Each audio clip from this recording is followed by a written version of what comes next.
Welcome to the Cosmic Business Breakthrough Podcast.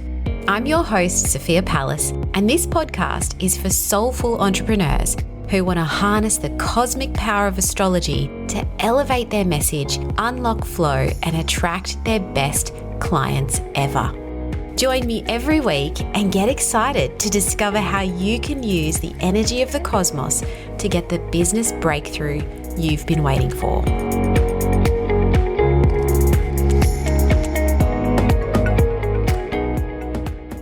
All right, it is time to get your planning hats on. We are going to dive into quarterly planning today.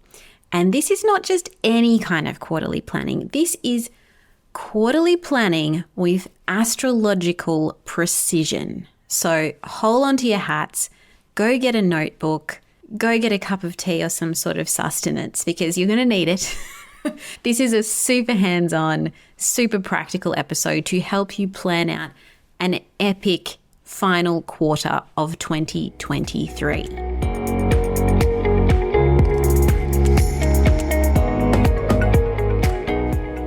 We're in that time of year now. It's mid-September already. Can you believe that?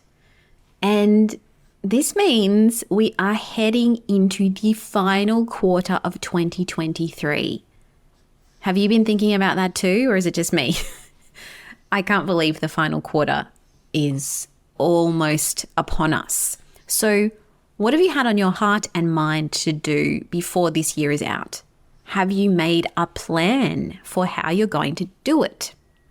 Look, I know planning isn't for everyone, and I'm going to admit that I have a whole lot of Earth in my chart, lots of Capricorn and Taurus energy, and I like planning more than most, but I also know how tricky it can be to plan when you work for yourself because you're constantly having to move and adapt to opportunities and challenges. But when you actually write down your goals and your plans, you're far more likely to achieve them. And the more detailed you can be, the better.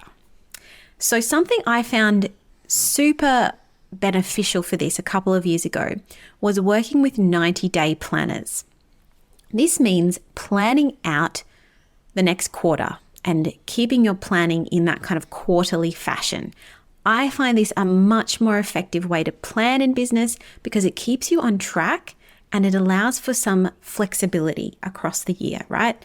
By the nature of it, you can pivot and change every 3 months. You're not stuck with a 12-month plan.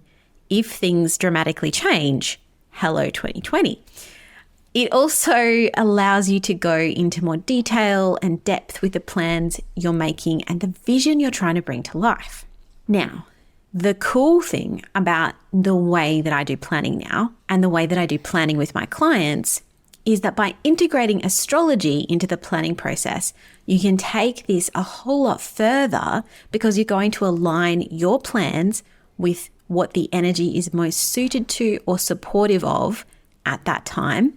And you're going to find some key moments for getting stuff done, some pockets of opportunity. And let me be clear, planning is always going to be more effective or most effective when you have a way to stay on track.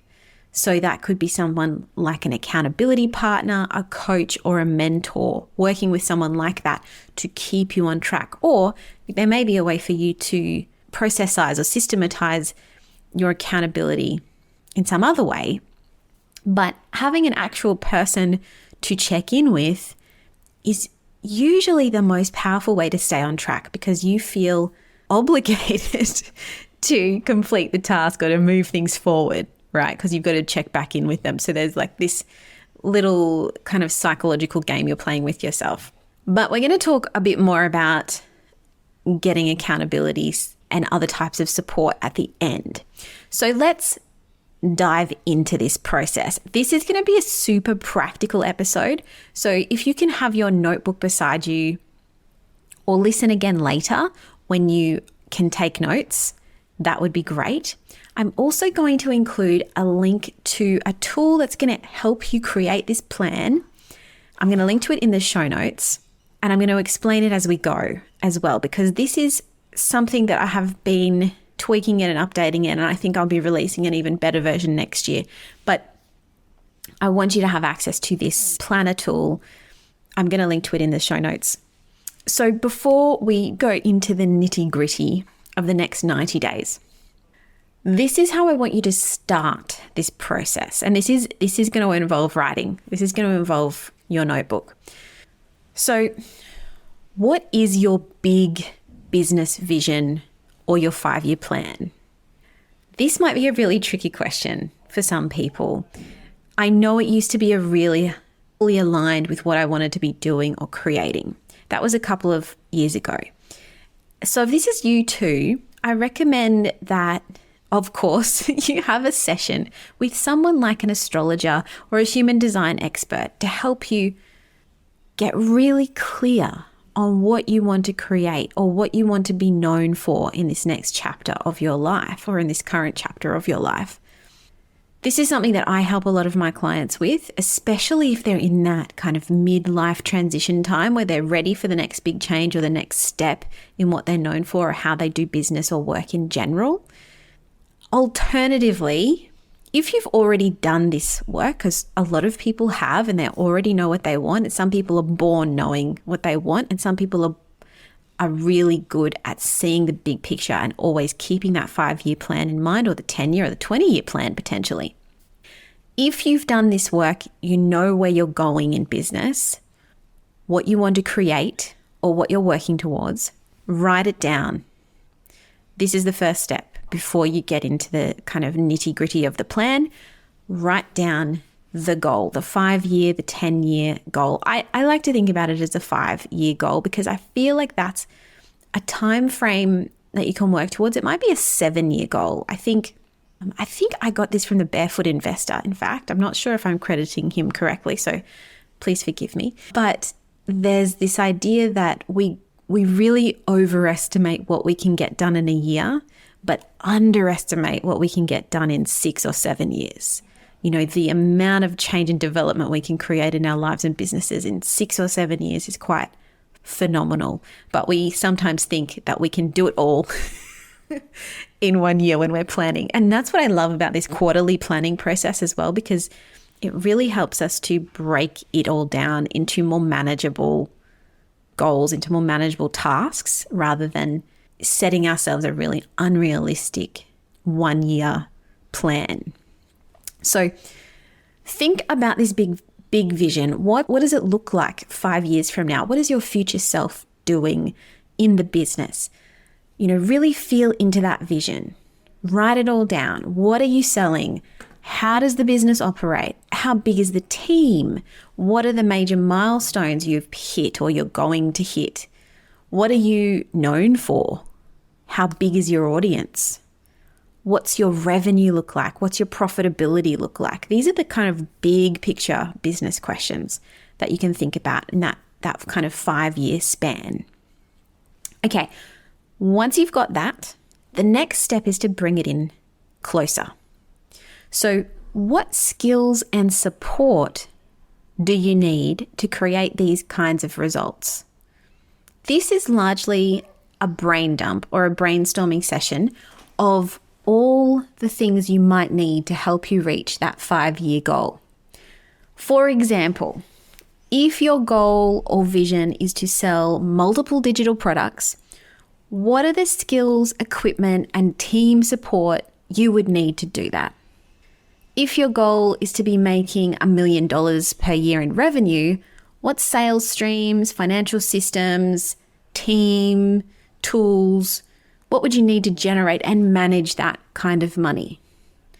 If you want to pivot into a new area, change your business in some way, what skills and experience do you need to feel confident doing that, to feel confident showing up as this new version?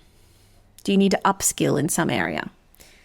If you want 10,000 email subscribers, what systems, tools, and support would you need to make that happen? I think this is a really important one to think about. I've actually been doing a lot of thinking about this lately. When we want to grow into our next level or create a big revenue jump or create a big jump in subscribers or something like that, we need to think about what kind of container we have to hold that. You know, whether that is literally how are you managing the money that's coming in? Like what kind of pathways do you have and what containers do you have to hold that money? And the same goes for your audience. What is the container that you're going to hold your audience in? This is where you might want to consider, is your email provider going to be good enough for that?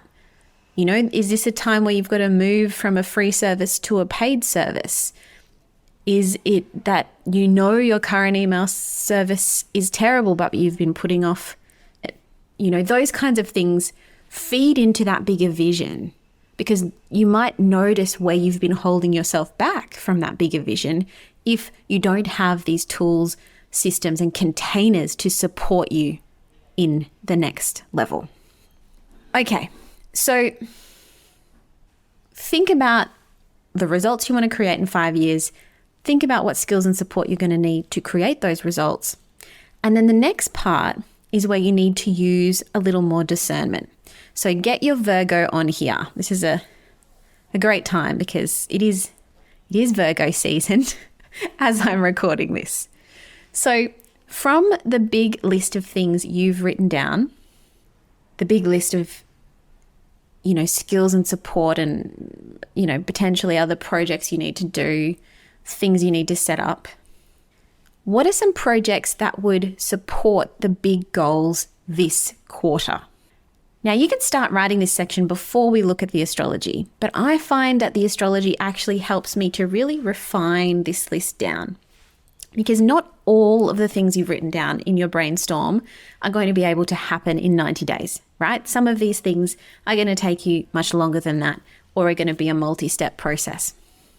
If you can focus here on the activities that are going to work best for the energy, you'll be far more productive and effective. And this is where the astrology is your secret weapon, right? And it's your superpower.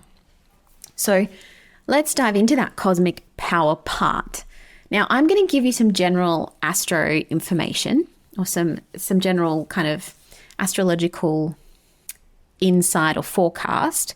But in order for you to personalize this for yourself, I suggest you go and grab my Cosmic Business Planner. Now, this is the tool I was talking about right at the beginning that I've been updating throughout the year. I've just kind of switched this over from the original Cosmic Business Plan that I put out at the beginning of the year, actually at the end of 2022 for 2023. And this planner includes more detail on the moons and the planet movements, and it gives you space for you to write notes to plan via the quarters as well. And there's an accompanying workshop so you can go deeper in understanding what I'm talking about and how to personalize this for yourself based on your rising sign. So this is how you're going to kind of learn how to personalize these astro transits to you, what they're going to mean for you personally. So the link to get that planner will be in the show notes.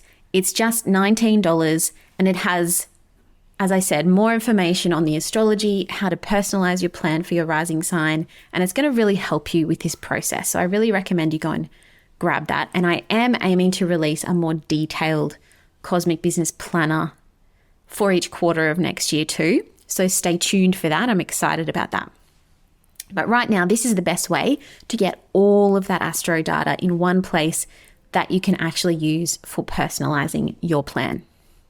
Okay, let's talk about the cosmic energy in the final few months of 2023. Right now, we're in September, and we're already starting to see a shift with both Venus and Mercury moving forward again, or they're about to be.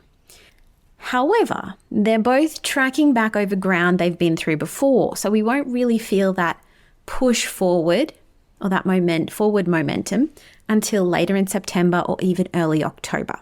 This is when Venus will move out of Leo after several months and head into Virgo, where it's going to settle in until November.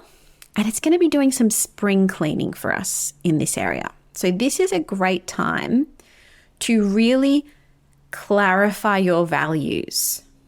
It's going to help you to clarify your collaborations, your branding. Venus in Virgo is going to help you be really discerning. That is the Virgo superpower, right? Now, keep in mind that you want to know where Virgo is in your own birth chart to get an even more specific idea of what this is going to mean for you.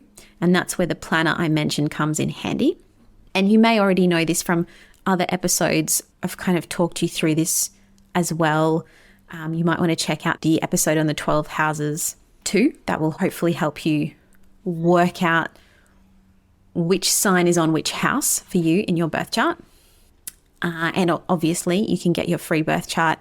I have a YouTube video on how to do that as well, which I'll link to in the show notes. So Venus in Virgo is also a great energy to sort out your finances and your work habits. You might find you can get a lot more clear on how and why you want to spend your money and how you want your day-to-day work to look and feel. And that's because remembering that Venus is our planet of not only beauty and partnership, but also of money and self-worth.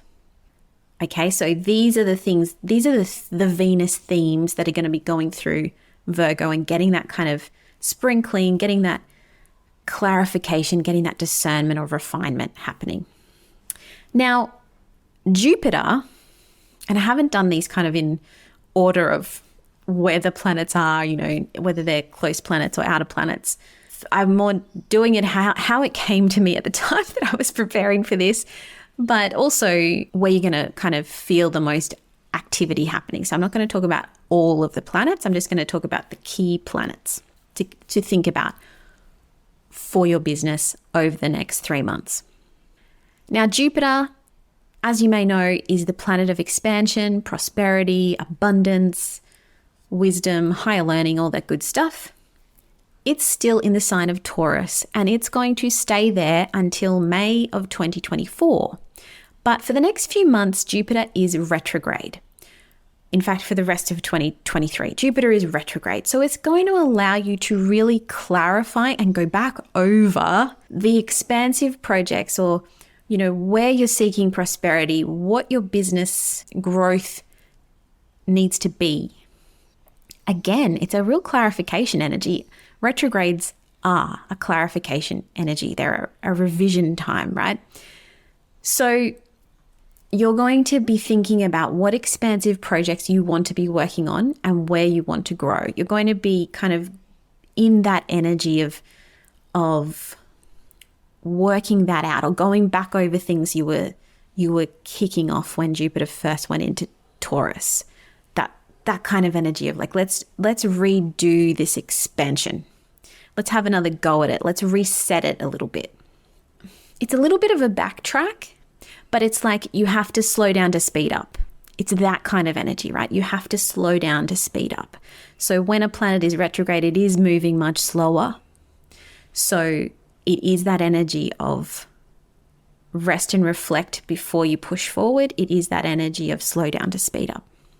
Get clear and get solid. That's a very Taurus word. Get solid in your expansion, in your growth, what you're doing next, in your prosperity. Get solid in that stuff. And keep that in mind as you're noting down your projects for the quarter. It may be things that you've been thinking or wanting to do for some time are now able to be redefined. So you're implementing them with a fresh perspective. Then in mid-October, we're going to have Mars moving into one of its favorite signs. It's going into Scorpio. So it's currently in Libra. It doesn't love being in Libra, but it can be quite strategic in Libra. It can be quite diplomatic. It can help us to see things in a different way because Mars is operating in a different way to the way it normally wants to operate. And yet in October, we're going to have Mars moving into one of its favorite signs, into Scorpio, which it rules. Traditionally, Mars rules the sign of Scorpio. This is going to feel much stronger for business activities because Mars in Scorpio is highly strategic It is very determined and it's powerful. So this could be where you're really able to power through the jobs that you'd put in the too hard basket earlier in the year. Right? This Scorpio energy allows you to get into that intense strategic work like researching and writing or putting together a curriculum or setting up a sales funnel or doing that detailed customer research you've been putting off and actually implementing it. It's going to allow you to go to that next layer deeper. It's not really satisfied with just slapping something together and putting it out there. The Scorpio energy is going to want whatever you're doing to be done thoroughly. And it has the determination, Mars in Scorpio has the determination to see those projects through. Okay, and it is also going to kind of have a little bit of a theme of personal power, I think, as well. This Mars and Scorpio energy kind of gives us a bit of a boost, an internal boost to our personal power. So in October is an interesting month. There's quite a lot happening, and we're also going to experience eclipses. And this is really the main feature of the astrology of the last quarter of 2023. This is a key feature of that. Eclipse season always kind of pulls focus. So there will be a new moon or a solar eclipse in Libra in the middle of October and a full moon or a lunar eclipse in Taurus at the end of October. These are these defining points in the year where we shift something out or into place. It's not the kind of energy you want to launch into or launch out of. You don't want to start a launch off the back of an eclipse, and you don't want to launch into an eclipse, like close your cart at an eclipse. You want to kind of plan any major promotional activities like 3 days either side of those eclipses, right? And the planner includes the dates for these as well. I also have a free moons download you can grab from my website too if you want that. That has the dates for those as well. The Libra new moon eclipse is interesting because it is right near the south node. So this is a letting go energy, even though it's a new moon. It's a solar eclipse. It's a new moon. It's like the beginning, because it's a new moon, it's the beginning of the letting go process that we're going to undertake over the next 18 months while the nodes are in Aries and Libra. So this might be a process that involves letting go of or restructuring business relationships and power dynamics. It could also involve letting go of your people-pleasing tendencies or beginning a process of letting go of some people-pleasing tendencies, starting to notice where those tendencies are getting a little bit out of control or where you've let your boundaries slide. That's what this new moon eclipse may bring up for you. Because it's Libra energy, it's very much about relationship dynamics and power dynamics. The full moon eclipse in Taurus will be the last eclipse we have in Taurus for decades. So this is really a closing out of a story. This is the final eclipse in the series of eclipses we've had in the Taurus-Scorpio axis, which was kind of a key feature of 2022. So this is the closing out of a story that you were kind of in the middle of last year. But Jupiter will be there close to the moon for that eclipse. So it has the potential to be a little more supportive. Full moon eclipses can be obviously quite emotional. The bigger the moon, the more the emotion, kind of is how I think about it. But this one has a little bit more support from Jupiter. And it's in Taurus, which is a sign that the moon just loves to be in. So there's a little more support there. But overall, both of these eclipses are about letting go of something to do with relationships or Venus things. Both of them are in signs ruled by Venus. So there's something going on there to do with Venus themes, beauty, aesthetics, relationships, money, self-worth. So with that in mind, it could be a good strategy to hold off on any major new business collaborations or rebrands until after these eclipses pass through. That doesn't mean you can't do other business activities. I would just be particularly cautious around, collaborations or partnerships in particular, or rebrands or something dramatic to do with your aesthetic. And then you kind of have moved through all of that Venus retrograde energy that we have had this year. Plus you've had those eclipses to clear out, additional Venus issues. And then after that time, after the end of October, you can kind of move forward with a bit of a clean slate when it comes to in issues. Not completely clean, because we still have the South Node in Libra. That's going to be happening for 18 months. But we have had a real shake-up in terms of our values, in terms of our relationships, in terms of our aesthetic or our sense of what's beautiful, in terms of our self-worth, our money, how we manage our money, how we receive money, that kind of thing as well. Okay, so outside of eclipses, you want to consider what sign the full and new moons will be in, as this can really help you to understand what's going to work well for you in what months or what weeks. So, for example, if the full moon is going to fall in your 10th house of career and public reputation, the lead up to that moon is going to be a great time to get visible and maybe run some sort of event, either online or in person. That could be a really good time for you to boost your visibility for your business.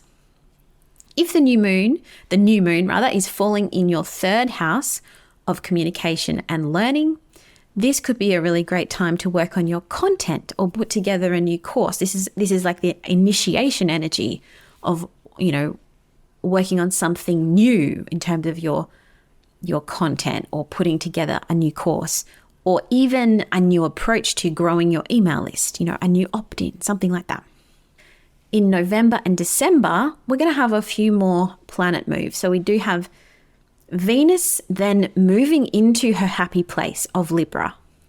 And later that month, Mars will move ahead into Sagittarius. So Venus in Libra is going to finally give us that clarity when it comes to branding, particularly, that we've been waiting for. Branding and relationships, business relationships, especially, after the Venus retrograde earlier this year and those eclipses. This means November is a great time to make some moves on updating your brand aesthetic, getting that photo shoot done, or revamping your website or your socials. This is a good time for that.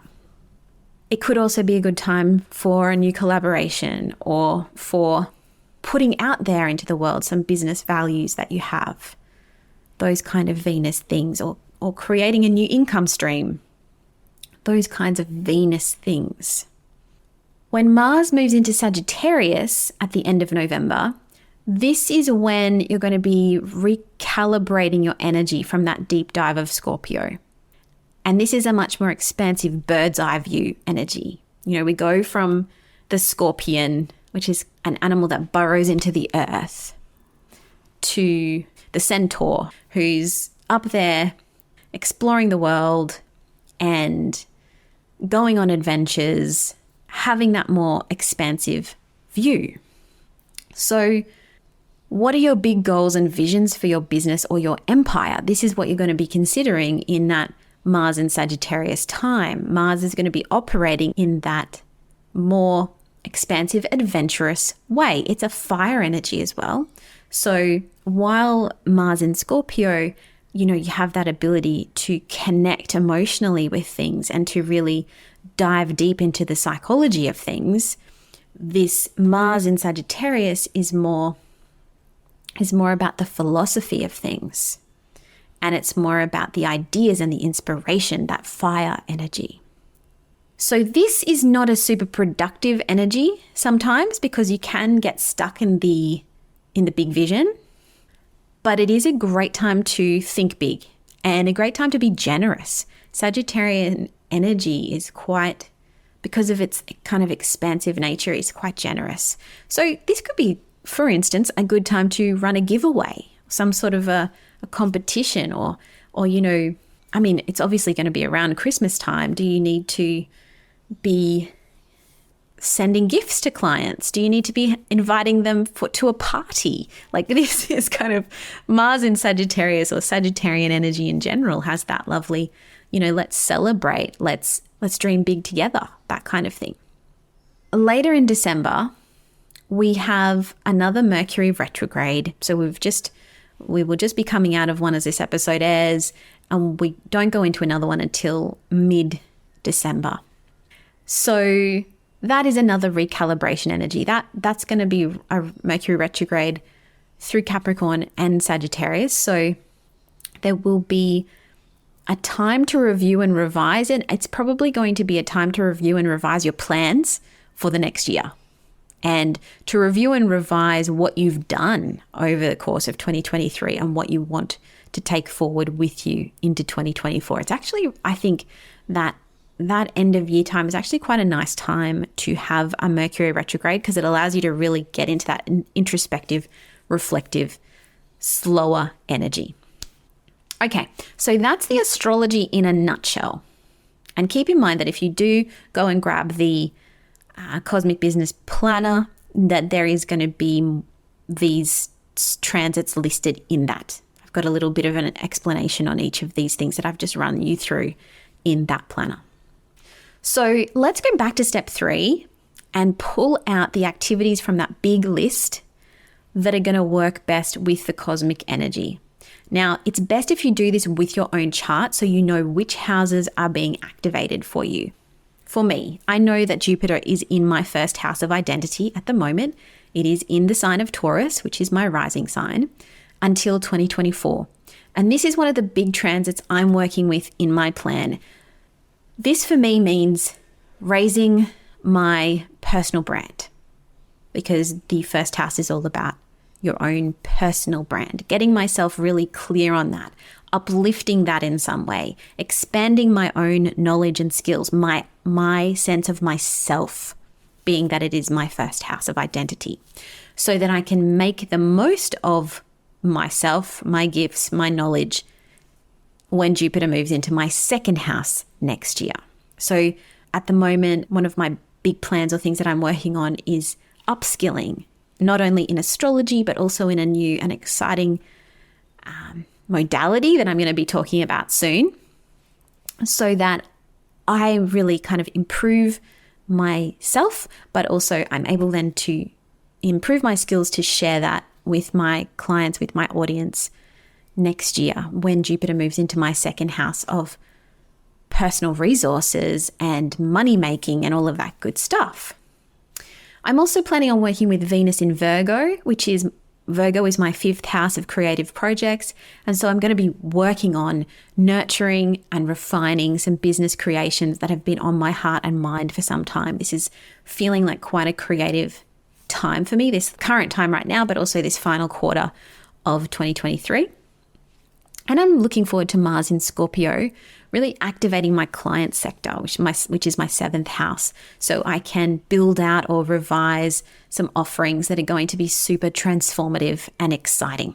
So that's what I'm working with, that Mars in Scorpio energy as well. So that might be, like, to give you a practical example, it might be literally working out a new funnel or specifically a new offer that I want to launch in the world that's going to work with my clients in that kind of transformative scorpionic way. So after you've done this big picture alignment for yourself, this is when you can take it a step even further. And I kind of hinted at this earlier when I talked about working with the moon. So then you're going to plan out the months and weeks, keeping the movement of the moon in mind as you do this. You're going to think about the bigger picture transits, but also the moon. So you might like to set up your plan, this plan that you're working on right now, from the next new moon, which, if you're listening to this as it comes out in mid-September, great news, the new moon is in Virgo this Friday. So it is great timing to set up your plan.